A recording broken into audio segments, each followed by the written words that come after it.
Félix Sauvestre, vous êtes responsable du développement à l'association DEBRA, l'association des enfants atteints d'épidermolyse bulleuse. Pouvez-vous nous dire en quelques mots le but de votre association et à quoi servira le soutien de Groupama Support et Services? Alors effectivement, le nom un peu barbare de notre maladie, c'est l'épidermolyse bulleuse. J'aimerais commencer, si vous me le permettez, par poser une petite question. J'aimerais savoir combien ici parmi vous ont déjà participé au Marathon des Sables. Eh bien, je tiens à vous féliciter. Je tiens à vous dire bravo parce que c'est quand même une sacrée épreuve qui n'est pas sans nous rappeler en termes de dépassement de soi ce que nous vivons au quotidien. C'est une épreuve qui demande beaucoup de courage, elle aussi. Donc effectivement, on fait facilement le parallèle avec notre quotidien à nous, notre quotidien proche et malade atteint d'épidermolyse bulleuse, cette maladie d'origine génétique congénitale qui touche la peau et les muqueuses aussi sur les formes les plus sévères.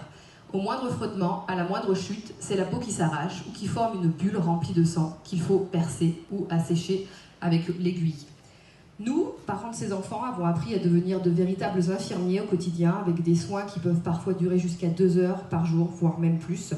Leur petit corps, même si ça ne se voit pas toujours, est recouvert de pansements, avec un risque de dénutrition, un risque de surinfection et de cancérisation. C'est une maladie qui nécessite un suivi pluridisciplinaire avec des compétences médicales, des dermatologues, des ergots, des stomatos, des ORL, et j'en passe, ainsi qu'un suivi des compétences paramédicales avec des kinés, des infirmières bien entendu, des diététiciens, etc. C'est une maladie visible, affichante, c'est une maladie qui se voit.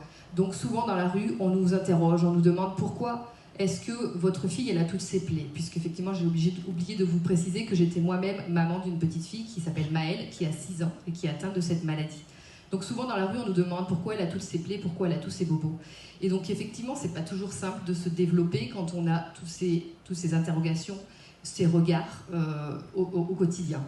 Donc c'est pourquoi, avec l'argent qui nous sera remis grâce à ce superbe défi, nous allons organiser un week-end jeune où participeront des personnes de 16 à 30 ans autour d'ateliers, d'échanges, de réflexions, de travail sur la confiance en soi. À quoi va servir cet argent? Donc je viens de vous l'expliquer. J'imagine qu'au cours de ce défi, plus d'une fois, votre corps va dire stop et c'est votre tête qui dira allez, continue. J'imagine que vous aussi, parfois, vous allez vous demander si vous allez être capable de tenir jusqu'au bout. Dans ces moments-là, pensez à nos papillons, à qui la vie a imposé toutes ces souffrances.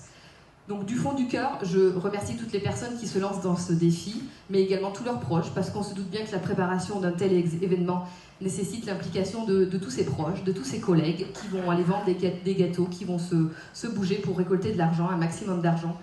Et le simple fait de savoir tous ces gens qui se mobilisent, pour nous, en fait, ça nous fait vraiment chaud au cœur, indépendamment de l'argent qui pourrait être collecté. Je vois que mon voisin a un grand cœur, donc voilà, je tiens vraiment à le rassurer sur cet aspect-là. Donc un grand merci à tous pour nous aider à faire voler nos papillons. Merci à Sophie qui apparemment ne tarit pas d'idées en termes de générosité. Merci beaucoup.